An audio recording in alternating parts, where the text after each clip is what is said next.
یہ تو اس سے پوچھو باپ سے کہ جو عید سے پہلے اپنی بیوی سے مشورہ کر رہا ہے کہ عید آ گئی ہے، اگر بیٹی کے گھر کپڑے نہ بھیجے تو اس کی ساس باتیں کرے گی۔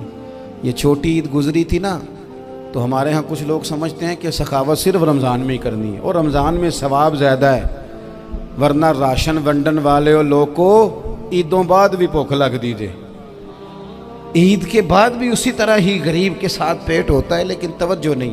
ایک تو ذوق علم پیدا کریں۔ ہم نے اس عید پہ کوشش کرنی ہے کہ ہماری گلی میں، ہمارے محلے میں، ہمارے دائیں بائیں تھوڑا سفر کریں، بچوں کو دیکھیں، سرکاری سکول سے نکلتے بچوں کو دیکھیں، مساجد مدارس سے نکلتے بچوں کو دیکھیں۔ ہم نہ ایک ایک دو دو کا ساتھ دیں۔ یہ جتنی سیاسی جماعتیں کام کر رہی ہیں، جن کی حکومت تھی، جن کی ہے، پتہ نہیں کل کس کی آئے گی، میں تو ذاتی طور پر ان سے پورا مایوس ہوں۔ مجھے تو نہیں لگتا کہ جتنے لوگ آج تک حکومت کر چکے ہیں، بار بار آتے ہیں یا پچھلی حکومت گئی ہے، ان کے پاس کوئی پلان ہی نہیں ہے۔ یہ تو بیچارے ایک دوسرے کی ٹانگیں کھینچنے کے علاوہ نہ کچھ کر سکے ہیں، نہ امید ہے کچھ کریں گے۔ لیکن غریب کی تکلیف بڑھ گئی ہے۔ میرے پاس بیسیوں لوگ آتے ہیں، آتے تو وہ دعا کا کہنے ہیں، آتے تو صرف یہ بتانے ہیں کہ اس مشکل میں ہوں، دعا کرنا۔ لیکن دوستو، لوگوں کی باتیں سن کے بڑی تکلیف ہوتی ہے۔ ہم کیا کسی کی مدد کر سکتے ہیں؟ ہمارے لیے تو مدارس چلانے مشکل ہیں، لیکن لوگ اذیت کا شکار ہیں، ذہنی کرب کے نیچے لوگ آ گئے، اتنی بڑی اذیتیں کھڑی کر دی گئی ہیں۔ تھوڑا تھوڑا دیکھو، 2 کا کھانا 3 بھی تو کھا ہی سکتے ہیں نا، 3 کا کھانا 4 بھی تو کھا ہی سکتے ہیں نا۔ میرے محبوب نے ہمیں یہ نہیں کہا تھا زیادہ گوشت پکانا، بلکہ رسول پاک نے تو رنگ ہی بڑا سادہ دیا ہے۔ کریم نے فرمایا، عائشہ شوربہ ذرا زیادہ کر لو، پڑوسیوں کو بھی سالن دے دیں گے، تھوڑا شوربہ زیادہ کر لو، اسی کو بڑھا لو، تھوڑا شوربہ بڑھا لیں، تھوڑا تھوڑا ایک دوسرے کی مدد کریں، دست شفقت رکھیں۔ گلیوں میں سنسان لوگ، اب تو لوگ ایک دوسرے سے دکھ بھی نہیں کہتے، وہ کہتے ہیں دینا کسی نے ہے کچھ نہیں، اور تماشا الگ سے بن جائے گا۔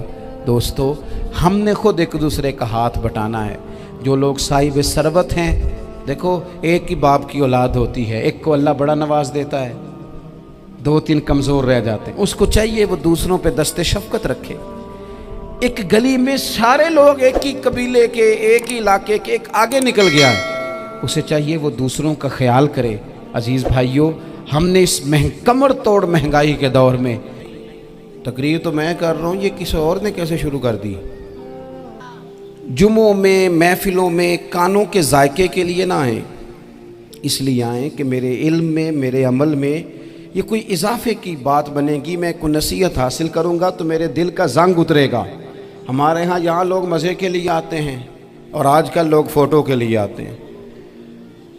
ان 2 کاموں سے نکل کر خالص اصلاح کی نیت سے، علم کا شوق، ہمارے ہاں تیزی سے ایک حرکت کی گئی، علماء کا وقار خراب کیا گیا اور لوگوں کو دینی علوم سے دور کیا گیا، اور اس میں بعض بیچارے واعظین اور خطباء نے بھی کردار ادا کیا، جب جعلی پیر کی تعریفیں کھول کے کیں، اور اسے پتہ نہیں کہاں تک۔ یہ اسٹیج جو ہوتے ہیں نا، ان میں کوئی بندہ اچھا لگے بھی تو اس کے لیے دعا کرنی چاہیے، تعریفیں نہیں کرنی چاہیے۔ تعریفیں اس کا کوئی فائدہ نہیں ہے، اس بندے کو تو دعا کا فائدہ ہے۔ اگر آپ کو اچھا لگ رہا ہے تو اسے دعا دیں، اس سے زیادہ کچھ نہیں کریں۔ اور ہمارے ہاں جناب وہ نقیب محفل بیچارے کی شامت آ جاتی ہے اگر تعریفیں تھوڑی کرے تو، کہتے ہیں انہوں تو نام ہی نہیں لینا ہوں۔ اور بھائی اس کے نام لینے سے آپ کا قد اونچا ہوتا ہے۔ تو علم اور عالم، ان دونوں چیزوں سے قوم کو دور کیا گیا۔ دینی تعلیمات کا فقدان ہے۔ جو میٹرک تک لوگ 60-70 کتابیں پڑھ جاتے ہیں، انہیں بھی قرآن پاک ٹھیک سے نہیں پڑھنا آتا، دور کیا گیا۔ آپ مجھے بتائیے، چلیں ایک مسجد ہی آپ دیکھ لیں، اس مسجد کے اندر اگر ایک طرف ایک عالم دین مشکات شریف کھول کے بیٹھے ہوں، حدیث پاک کا درس ہو رہا ہے، یا بہار شریعت کھول کے بیٹھے ہیں، فقہی مسائل بیان کیے، اور اسی مسجد میں ایک بابا جی جبہ پہن کے تگڑا سا بڑی سی پگڑی باندھ کے اور 500 دانے والی تسبیح لے کے بیٹھے ہیں، اب ایک بندہ اندر آتا ہے تو وہ کدھر جائے گا؟ عالم کی طرف کہ بابا جی کی طرف؟ وہ کیوں جا رہا ہے بھلا بابا جی کی طرف؟ وہ اس لیے کہ ہم نے اسے یہ بتایا ہی نہیں کہ جس طرح سبحان اللہ سبحان اللہ سبحان اللہ پڑھنا عبادت ہے نا، اسی طرح دارابا پڑھنا بھی عبادت ہے.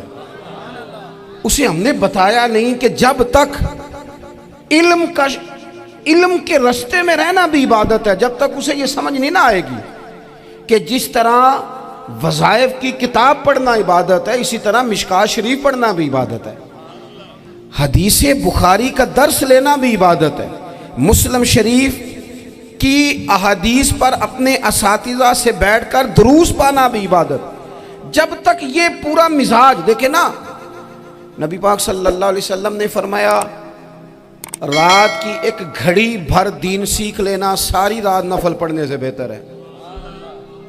اب ہمیں سمجھنا چاہیے کہ کتاب پڑھ کے بھی بندہ رب رسول تک پہنچ سکتا ہے. کتاب و سنت رستہ آسان کرتے ہیں، لیکن ہمارے ہاں کیا مزاج دیا گیا ہے؟ بابا جی کے پاس چلو، ضرور جائیں بابا جی اگر نیک ہیں تو منع کوئی نہیں کر رہا، لیکن جو سوچ ہمیں حضور نے دی ہے ہم نے اسی سوچ کے مطابق اپنے معاملات کو ترتیب دینا ہے نا. اب ایک بات میں نے آپ سے پوچھی اور آپ نے کہا قوم ساری بابا جی کی طرف جائے گی.